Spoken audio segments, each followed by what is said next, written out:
Berjumpa kembali dalam program Bible Everyday dan kita akan belajar dari Kejadian pasal yang ke-36. Kejadian pasal 36 ini praktis tentang keturunan Esau, keturunan Seir, dan raja-raja Edom.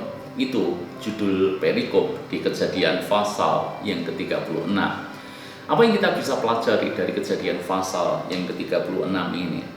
Pelajaran yang pertama yang saya ingin sampaikan kepada Anda, memang benar bahwa Esau secara finansial, secara jasmani itu sangat berhasil.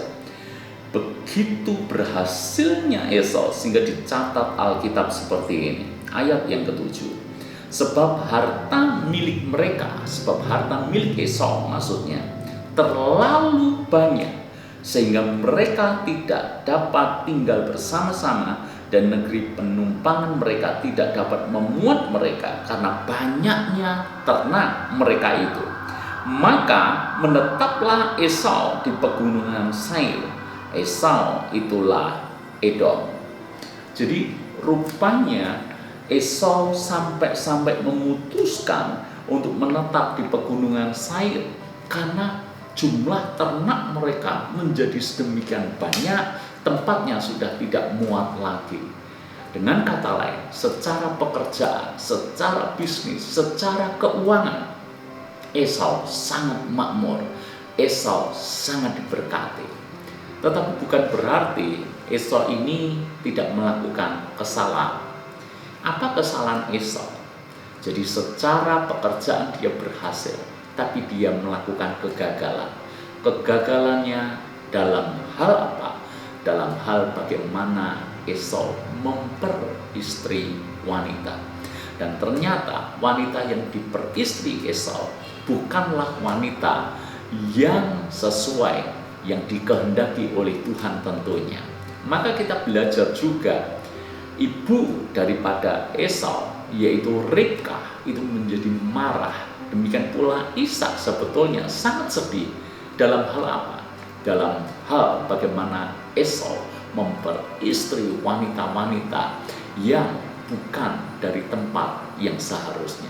Jadi dia sembarangan saja memilih pasangan hidup. Makanya lahirlah keturunan Esau, keturunan Seir, raja-raja Edom, yang namanya bahkan kita tidak begitu mengenalnya. Kenapa?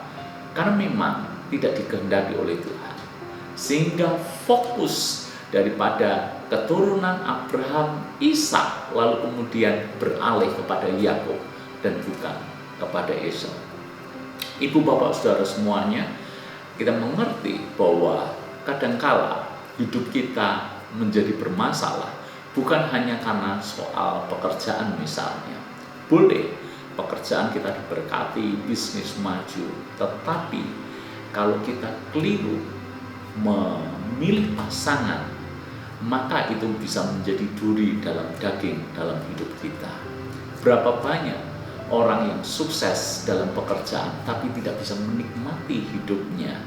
Kenapa? Karena dia salah memilih pasangan.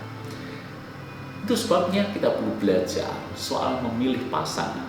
Berdoalah sungguh-sungguh kepada Tuhan dan taatilah aturan atau rule yang sudah ditetapkan Tuhan.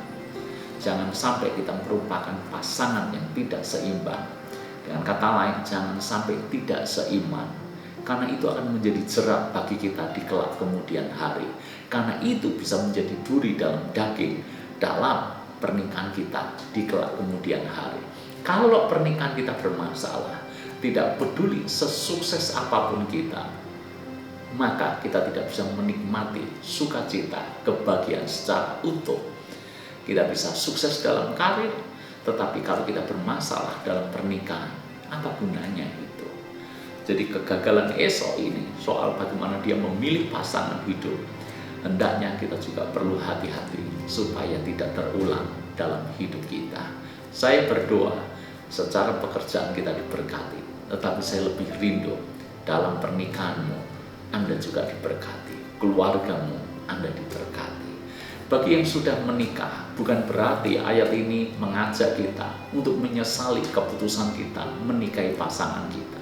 Apapun itu, belajarlah untuk memulihkan atau membangun kembali pernikahan Anda. Tapi bagi Anda yang belum menikah, ayat ini menjadi pengingat bagi Anda bahwa Anda harus hati-hati ketika memilih pasangan hidup. Tuhan memberkati.